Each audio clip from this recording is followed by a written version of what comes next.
Hey, Jason, thanks for joining one of the first PTO Poker live interviews today. How's everything going, man? Going well, man. Thanks for having me. I'm excited to talk shop with you. Good, good. So, for those who don't know, Jason is a longtime poker professional, mindset coach, and an author of the book Poker with Presence Unlocking the Final 15%, which I have to the right of me. Fantastic book. I read the book last year and I loved it. And I now routinely recommend it to my coaching students. Jason, for those who do not already know, what do you mean by presence? And can you describe what you were referring to and why presence is important at the poker table? So the idea of being present, being fully present, seems to be more of something that people are talking about these days, something people are striving more towards. But I think that people are coming at it from this place of trying to figure out how to make it happen when really it's something that you feel, right? So it's like, oh, I feel present versus I think I am present. If you think you're doing it, you're not actually feeling it. And so presence is really a feeling of really just being here in this moment, not preoccupied with the past or the future, and instead really just being engaged with whatever's in front of you, feeling all your emotions, and really just having like the full human experience right here, right now. I love that. So, poker players kind of encounter a lot of unique, as you know, lifestyle challenges, mindset challenges. How do you think nurturing presence can really help them deal with these different challenges? Yeah, it's like if you are spending all of your energy preoccupied with mistakes that you've made in the past or how you're going to deal with this thing that's coming up 6 months from now, you can't actually give your full attention and your full capabilities to doing a good job in this moment in the problem that's staring you in the face right now, right? And so the more present you can be, the more you can just take things step by step and not allow the all that other stuff, all that noise in your mind to get in the way of you actually performing well. And if you do that every day over time, then your performance really improves dramatically, which means that all of those problems you've been imagining in the future, they don't actually exist because you're now kind of going into a different timeline.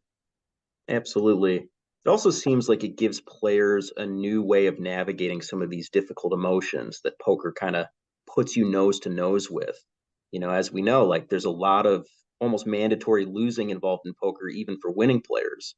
Do you think that presence can help deal with some of these tough experiences? Yeah, for sure. Like I think that the number one thing that trips up most poker players is they try to be unemotional about stuff and they try to be stoic and tell themselves whatever they need to hear to not feel sad or upset when they just lost a huge pot or when they're on a huge downswing.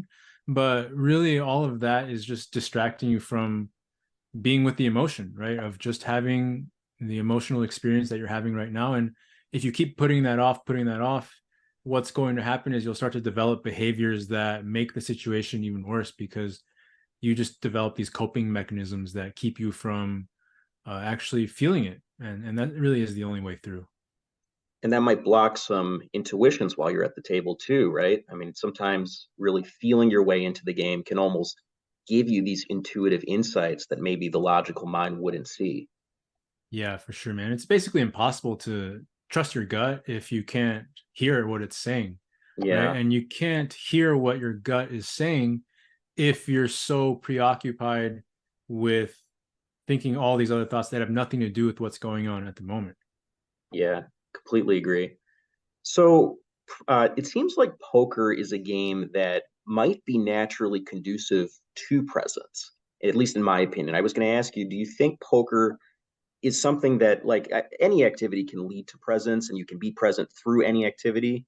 But do you think there's something about poker that can be especially conducive to this state? I mean, it definitely rewards you more, Yeah, right? Right. right. It has like a much greater reward for being present. Hmm. And it also presents the most challenges towards staying present because as you know, there are infinite ways to feel pain and experience unhappiness at the poker table, right? Whether it's losing a hand or somebody you don't like is winning or somebody spills a drink on you or the floor makes a decision that you know is wrong right? Or there's just crazy traffic on the way. There's just an infinite number of ways that you can get agitated and get knocked off your game. And so with that is an opportunity, because now you realize that everybody else is going through the same challenges. And if you're better at this and navigating through all this and staying present through all of this than everybody else, that creates a huge advantage for you that over time just turns into a whole lot of money.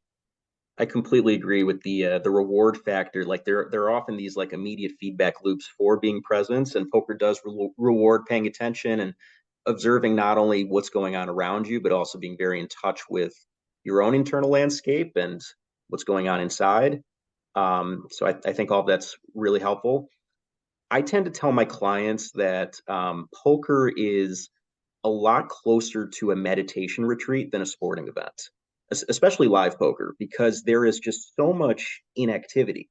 There's so many times where you're just watching the action, you're there with your own thoughts, and you're there with your own emotions, and you're trying to navigate this internal world as well as the external.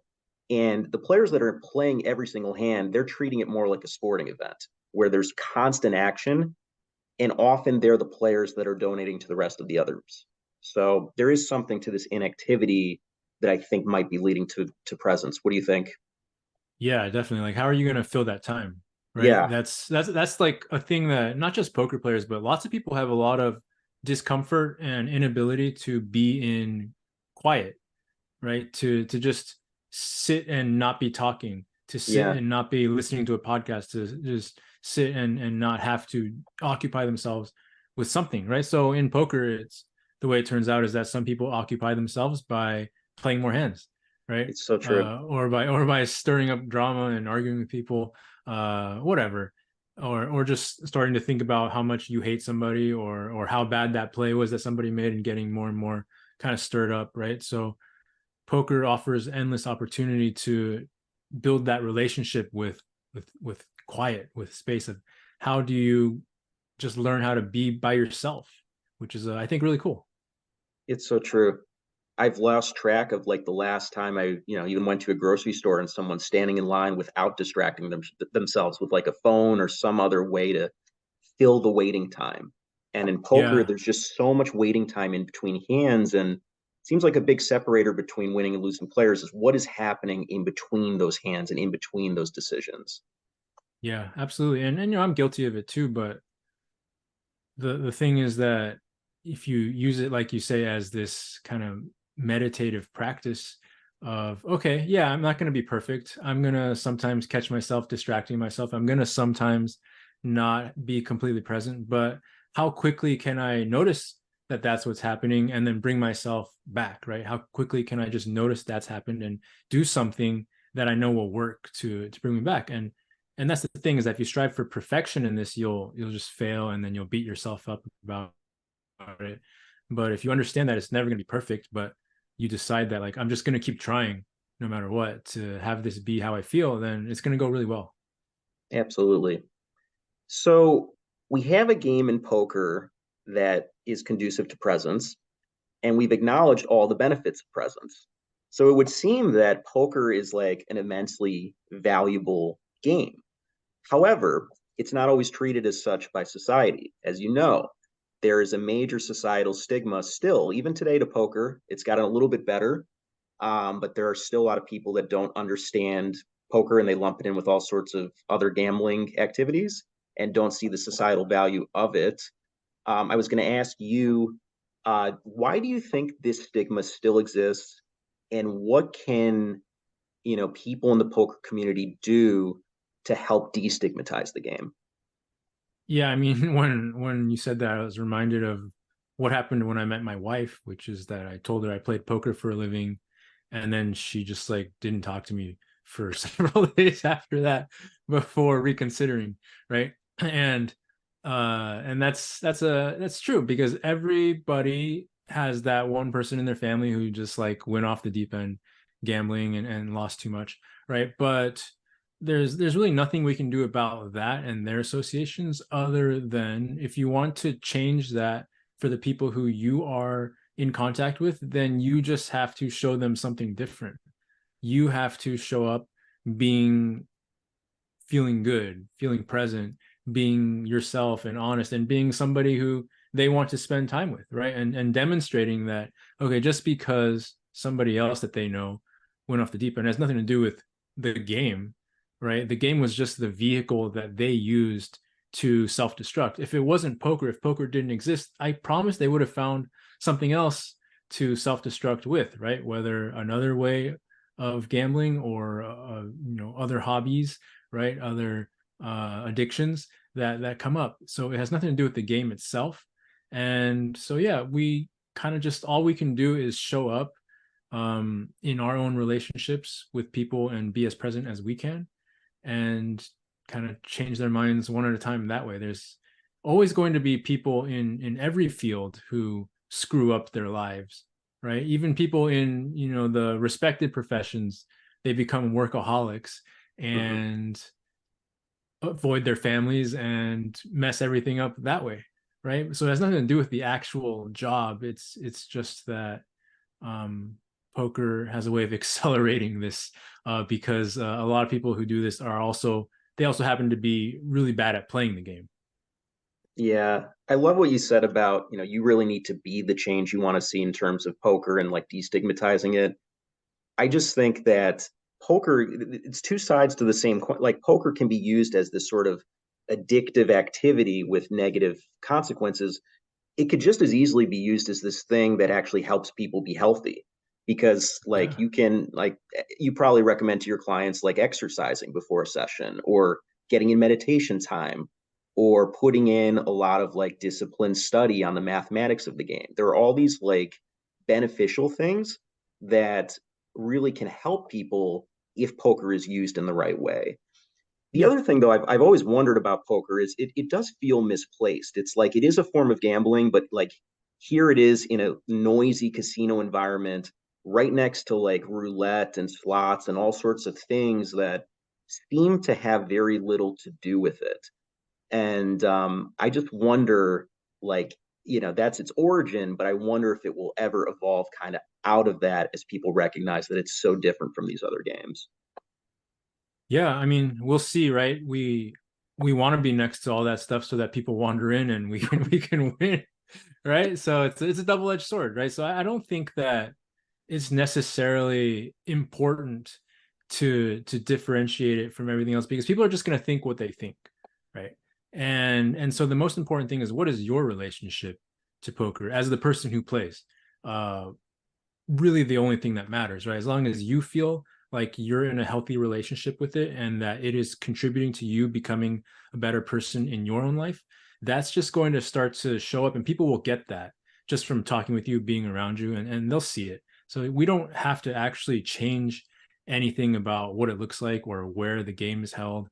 It really just comes down to what's your relationship with the game. Are you in total integrity with yourself? Are you operating at the level that you want to operate at? If so, all that other stuff will kind of take care of itself. Absolutely. So I think we both acknowledge all of the technical skill that's needed to be good at poker and to have a healthy relationship for the game long term, to be a profitable player, of course, with the math and probability of the game that you need to master. But I think we also agree there are tons of other soft skills that are needed, and that technical skill alone is not sufficient to be successful at poker long term. What do you think are some of the most important soft skills for people to develop, and why do you think these things are so important? Well, yeah, number one is I don't really call this one a soft skill anymore, but this ability to give yourself love kind of no matter what happens, right? And not base how you feel about yourself based on how things are going at the table, right? Way too many people will feel really great about themselves and be like, yeah, I'm the greatest, I'm an awesome human being when they're on the huge heater. But as soon as it turns, as soon as the downswing comes, they're like, oh, I'm the worst. Like these are all the things I'm doing wrong, right? And the only thing that changed was the results. So people go way too far in determining their self-worth based on how much money they're winning and losing, and you've got to eliminate that right away. Otherwise, you won't last long at all in this game. Beyond that, yeah, the exercise and making sure that you treat your body well, right, are super important, and also learning how to really empathize with other human beings and understand that they don't have the same values that you have, and they don't think the same way that you do, and they're not supposed to think the same way that you do. And the more that you can just understand that all humans are different and everybody has different motivations for being there, then you'll actually be able to understand where they're coming from in the hand a lot more easily and play better against them. Yeah, 100% on that. Everybody does have different motives for being there. And you mentioned this in your book, but it's just so essential to have a very good why for why you're there. Like why am I playing poker ultimately? I like to challenge a lot of my clients to come to this because a lot of them, when I ask them, they initially say something along the lines of, well, I play poker, to make money for my family. I play poker for freedom. I play poker to have, something that I can do competitively. And the issue with a lot of these, it's while they're great purposes, a lot of them get flipped on their head when the player is losing. It's like, well, if my purpose is to provide for my family and I just had a losing month, poker's no longer serving any purpose for me. I've just lost time. And so I don't know about you, but I tend to push back on these reasons and push them to find something a little bit deeper than the monetary level so that during those losing times, it's not like time's just being taken from you. There is something deeper that's happening through the game. Yeah, I agree. I mean, and we can enjoy playing poker for lots of reasons, right? We can have many layers to it. What I'll always say is that I don't really care why people play. Everybody, like I said, everybody has different motivations, but I do care that when you think about why you're playing, that it really hits you like in here, right? In your body, in your gut, and you really feel it, right? It's not just an intellectual exercise. Oh, I play because I want to win money for my family, right? It's like, oh no, I play, and when I'm talking about why I'm playing, I just feel it completely, right? Like I used to in my 20s, it's not like this anymore. In my 20s, my number one reason for playing was because I just enjoyed crushing people, like and making them feel sad, right? Like I was so competitive, It's and pretty I evil, and I was coming, I Jason. was yeah, right. I was coming from this tennis background, Yeah. right, and I was transitioning out of that life, and I just loved the feeling of, okay, you bring your best, I'm gonna bring my best, and I'm gonna crush you, and then you're gonna walk away defeated. And that was like my favorite thing about playing poker, right? That's why I ended up playing Heads Up, No Limit as my like only game for several years. And and so that's not like the most noble thing, but it was true, right? We can't control what's true for us. At various stages of our life, certain things appeal to us more than others. Later it became, oh, I want to provide for my family, right? And that was the thing that just really excited me as I felt into that and talked about it. So whatever's true and whatever works for you around what excites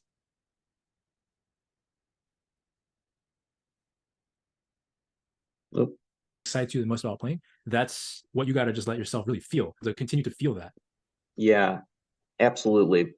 The flip side of that is, not having a why, not having these softer skills down, and just being solely immersed in the technical. And I see a generation of a lot of new players coming in and they're learning the game through like studying solver output. And basically it's a lot of rote memorization. And I was thinking about this quite a bit because I do think something gets lost in the mix of doing this approach.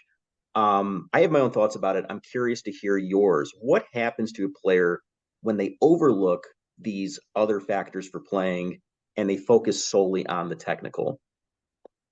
I mean, I've done it too, right? Like I've spent my time studying solvers and just burying myself in the technical and watching endless video after video and getting coaching session after coaching. So it's like it's a rite of passage. We all have to do Mhm. it, Yeah. right? But the thing that I see now is that there's so much of that that people have lost the ability to give themselves permission to just do what they feel is right in the moment, right? Because every hand really is just one hand. It's based on like all this other stuff, and there's the theory of what's going on, and there's you need to understand how this hand works in the long term and what the best plays to make in general are. But ultimately you're in charge of making this decision right here right now in this one hand that exists at this exact moment based on the exact history of what's happened between you and this opponent and what's going on right now. right? And people don't understand that anymore very much. They want to just treat this hand like every other hand. This is the exact spot I studied, but that's not how it works, right? And so often you're going to have these sensations, these awarenesses of like, yeah, something feels off right now. I know that like this is what I'm supposed to do based on what I've studied, but I just kind of don't feel that right now. Something feels weird, something feels off, right? And that's your gut telling you that there's another option. And I can guarantee you that when you go back later and you think about it and you have lots of time to put the whole picture together, you'll know exactly why it's telling you that. But in the moment, there's no time to figure it out. You can't prove it to yourself. You just have to make that leap and trust that feeling. And when I work with people and they tell me, on average, it's probably like when they tell me that they didn't listen to their gut, it's like 80 to 90% of the time they would have been right on average. That's kind of my sample from talking to people for many years now. And it's also often the biggest source of regret for people because they Yeah. feel like they really knew it. And if they had just listened, they could have done something brilliant and they were tapped into something, but they didn't listen. And that's a huge source of pain in poker. Is like, I mean, obviously not being tapped in is a huge source of pain, but being tapped in and not listening might be even more painful. Yeah, dude, the pain is real, right? The regret of not listening to your instincts and then finding out that it would have been right is devastating. Yeah, And it kills your confidence, right? Because what I hear a lot is people saying like, am I good enough? I don't know if I'm good enough. But that's a much different question from do I know enough? Right? So do I know enough?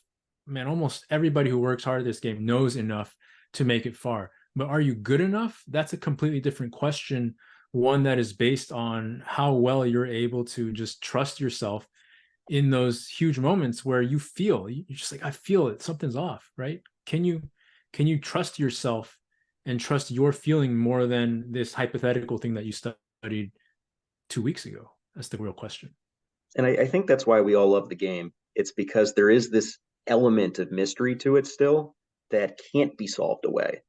And I love that it exists. I mean, I've been at tables actually in the last year where I've heard things like from other players about, that hand was played incorrectly. Like you're supposed to do this because of what the solver engine says.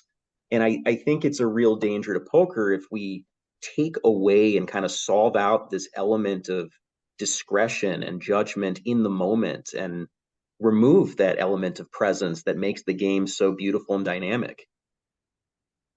Yeah, man.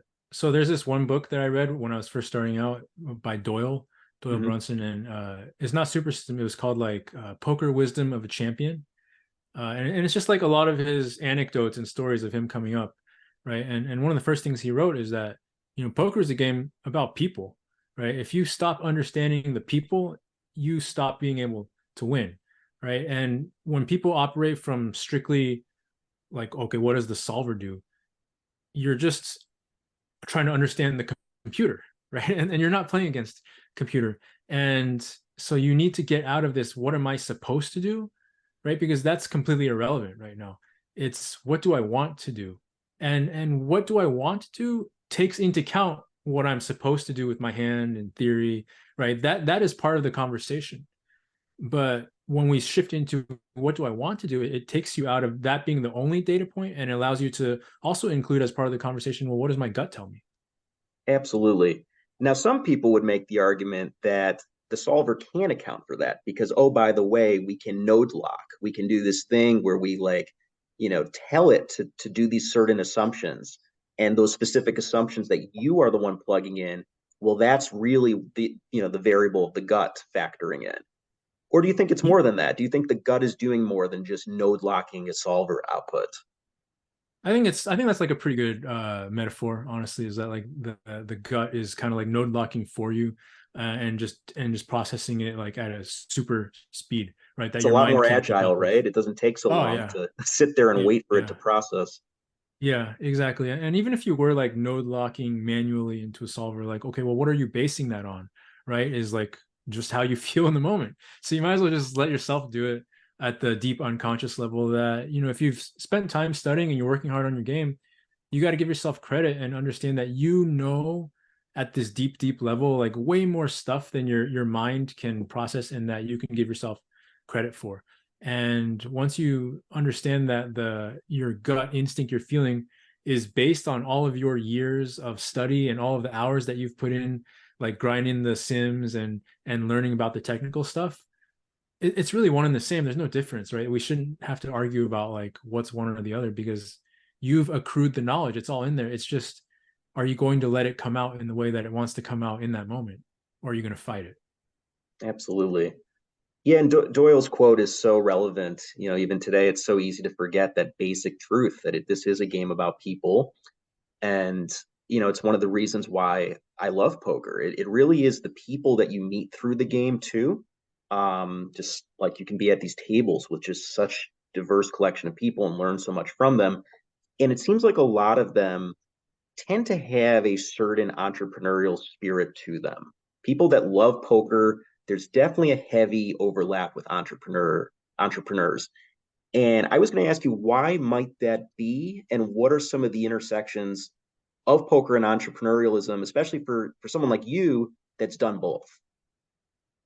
Yeah, and that reminds me actually, like one other reason why it's super important not to get too attached to, solver outputs is that we as poker players are probably like the group of people in the world that's least being suited to being told what to do, right?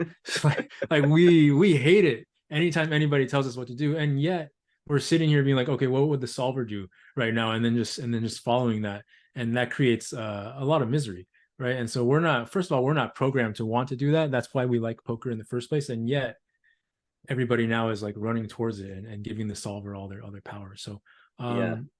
yeah, as far as like poker and entrepreneurship, yeah, it's because there's so much risk, right? You can win a ton, you can lose a ton, but ultimately it comes down to how well you show up and how well you play the game each day. And if you can consistently do what it takes, you're going to get rewarded far more than just working a regular job where you kind of know what your salary is going to be, right? And so yeah, there's certain people and poker players specifically who are drawn to that, who are drawn to like, I want to just create my own path and get what I deserve either way, right? I don't want money if I didn't really earn it, and I also don't want to cap my potential if I'm, really putting in a ton of myself and my energy and my love into this game. I want to be rewarded at a much higher level than I would be if I was just being employed by somebody else, right? And so business is the same. When you strike off and start your own business, it all just comes down to, can you show up every day, right, without anybody telling you what to do, and do what needs to be done? If you do, you're going to get rewarded handsomely, and if you don't, you're going to flame out, right? And so it really is just like all up to you, and not everybody is built for that. Not everybody is built for that experience in life where it's just like all on you all the time. But poker players tend to really love it, and people who want to be entrepreneurs also tend to have that same attribute, and so it's a good match. That's why you meet so many awesome people in the game.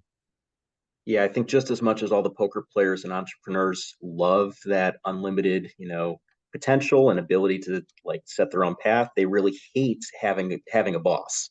And it really all ties together with that at the poker table. I'm often sitting with eight other people that really just don't want to work for anyone else. They want to be the driver of their own ship. And yeah, it really comes down to that. Um, so, Jason, coming back to this idea of distraction, you're teaching presence to people in an era of just tons of distraction and really limited attention spans for things. People just can't pay attention anymore. How do you kind of navigate this, and how do you give them the tools they need to to be present in this era? Well, the truth is that the biggest distraction is just like in your own mind, right? And that I think has probably just pretty much stayed consistent throughout time. That's probably just part of the human programming, is that people get obsessed with thinking about stuff and not being able to let it go in their mind, right? That's has nothing to do with technology. I bet, our great ancestors were doing the same thing probably 500 years ago. they were getting really obsessed with things in their mind and not able to let it go.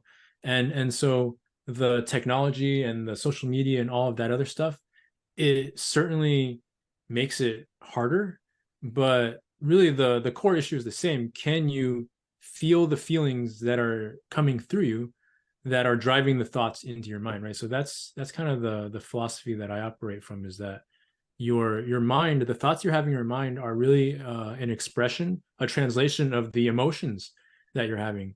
And if you're not really good at feeling your feelings and recognizing them and just being with them and letting them move through you, then your mind is going to get stuck thinking about the same things over and over, right? It's translating the feelings that you're not being with.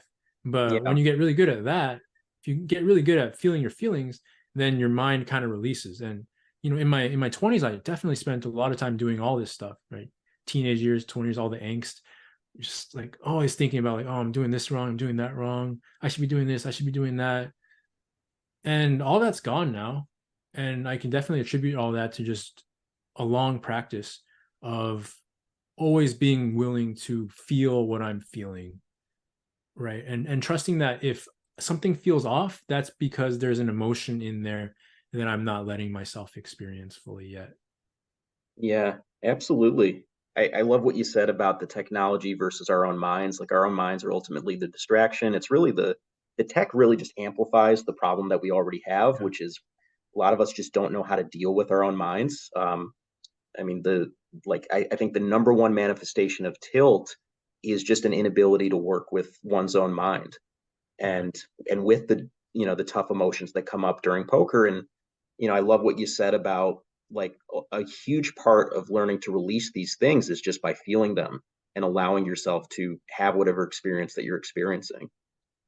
Yeah, man. The technology, what it does is it tricks you into thinking that you're dealing with it when you're not, right? Yeah. Because now if you take a huge beat at the table, what does everyone do? They just whip out their phone, right? And they either like tweet about it or they text their friend, or like, oh, this guy sucks. Look at this hand he played. I can't believe he took this line, right? And they think that that is an expression or feeling your feelings, but it's Mm, not, right?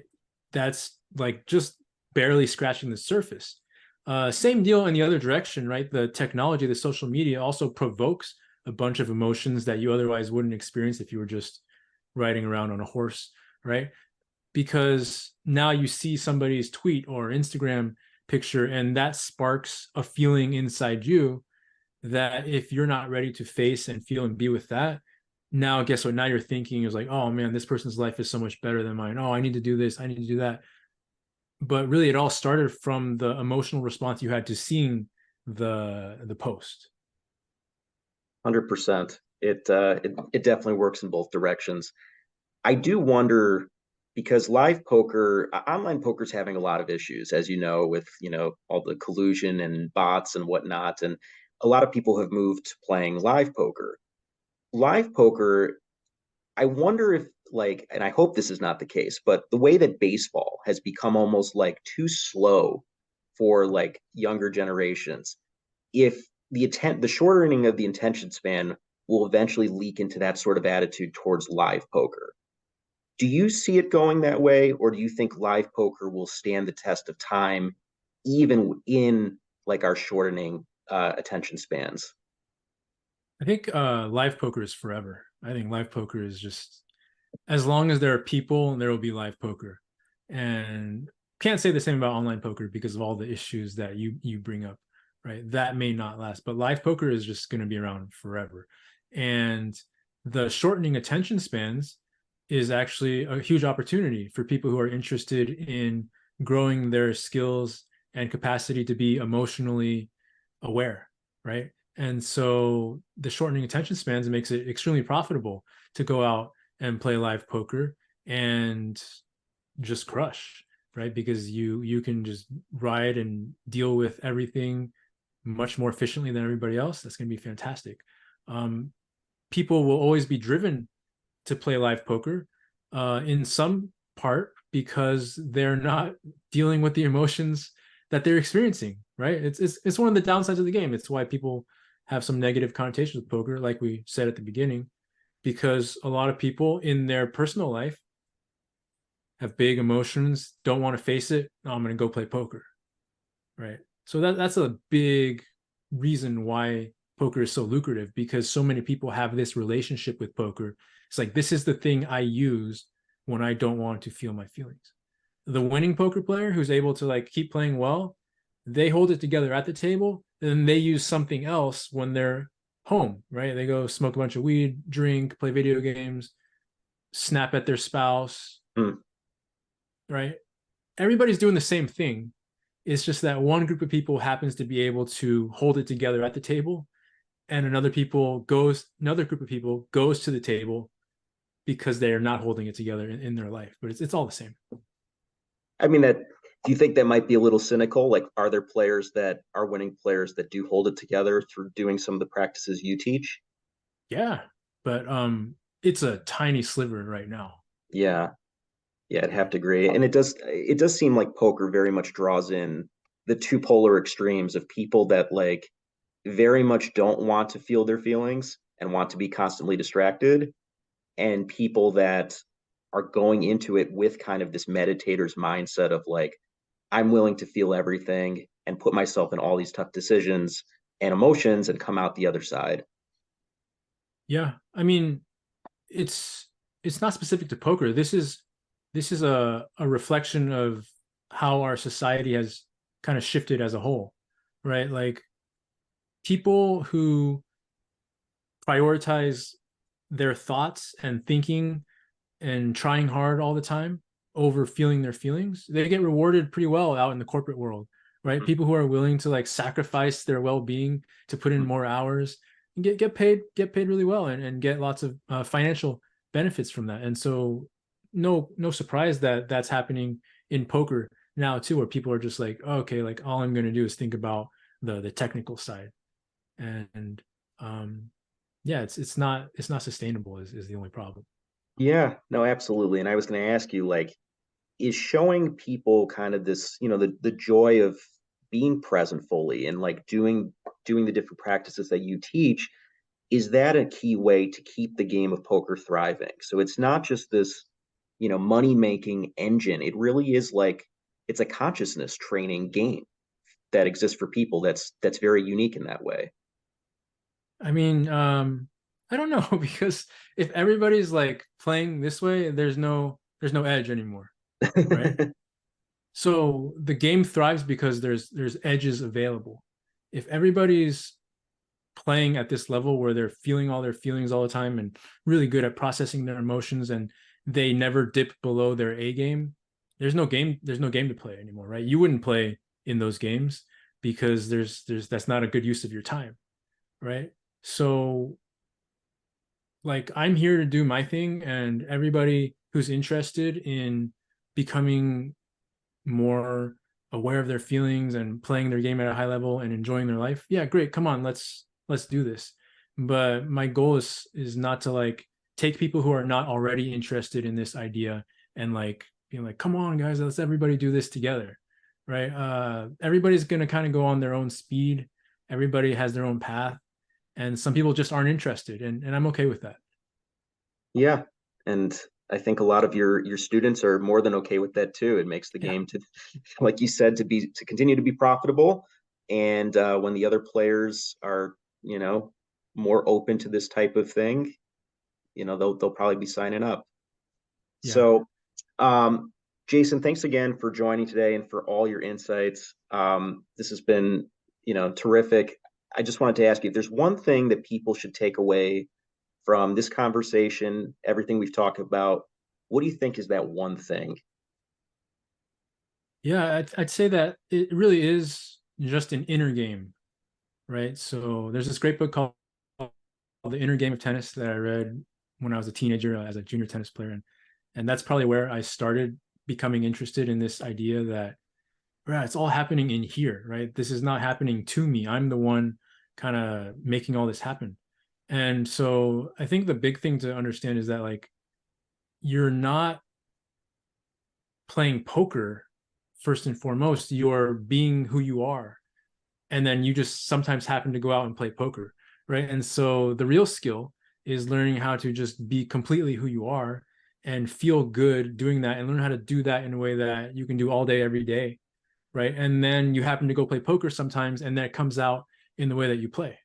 Right. And then the rest of the time, you're being exactly who you are, feeling your feelings, building relationships that are sustainable with yourself and with others. And you're not playing poker, but you're creating really good results there as well, too. Right. So the real understanding is that this is not just something that you flip on when you go play poker. If that's why you're doing it, you're not doing it from this place of authenticity, right? It's not real presence, it's fake presence. You're just pretending to be present for a while so that you can make more money, which is not how it works, right? And so if you're going to go down this path, what you got to understand is like this is going to change everything about everything that you do, how you feel, how you think, the way you relate to other people, the way you talk to people. Your friendships are going to change, right? All for the better, in my opinion.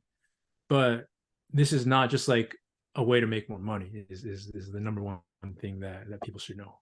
I tend to agree, and there are so many like motivational speakers now who talk about how your external reality is just a reflection of internal reality, that Yeah. type of thing. What would you say to the poker player though that's on like a 10 or 15 buy and down swing that's running so bad and feels like my external reality is terrible? This Mhm. must reflect on something about me personally. What would you say to that player? Yeah, I'd say that you're having a lot of emotions that you're not feeling, right? Because you're trying to work through it up here and being like, oh, I'm trying to figure out what does this all mean. A lot of people go through that problem, right? They want to journal and talk about it with other people, trying to like figure out, oh, why is this happening? Why is this happening? And what can I do about it? But the truth is there's no why it's happening. It's just happening, and you're having an experience inside here that the more you try to figure it out logically, the less you're actually giving time and attention to feeling the feeling and being with it and being present with it. And that's the only thing that needs to happen right now. And over time, what will happen is that your external reality, the things that happen around you, they will stop actually impacting how you feel inside, right? That's how you'll know that you've really made a leap up, is that you can go on a huge downswing and say, wow, I still feel amazing, right? I still feel really good. I have no regrets about anything that I've done. I know who I am. This doesn't change how I feel about myself. I have less money than I did a couple weeks ago, and I feel sad about that, but I'm still me, right? And so the only problem that comes is when you start to believe that there's something wrong with you or with your situation, because of the losing. Absolutely. Well, I think it's a rare subset of players that can take that type of hit and just be very zen about it, be very happy. But I think that'd be a great place to aspire to, where it no longer affects your sense of self in the least, and it's just a little bit less money that hopefully will correct with some technicals and with some mental game preparation. Yeah, yeah, and that's how you stay in the chair, right? And everybody, the logic crowd, they're all okay. They're all just like, okay, you take your win rate and then you multiply it by how many hours you play. But Hmm. how do you stay in the chair, right? If you're going insane and you're losing your mind, you can't stay in the chair. And when you are Exactly. in the chair, you can't play as well, right? So Exactly. these are all numbers that are very malleable. Right. There's nothing technical to that. How do you get your volume in when, the waves are crashing down upon you and it's just a brutal game? Yeah, So, you ride the waves, ride the at waves. the That's the only way waves, to do it. Yeah, love it. Jason, thanks so much. I always enjoy collaborating. I think Poker with Presence and PTO Poker have very similar missions, so this is always fun. Thanks so much for joining today. for sure, man. I appreciate you, and yeah, I'm super happy you're doing what you're doing. So keep going. Right on. Thanks so much.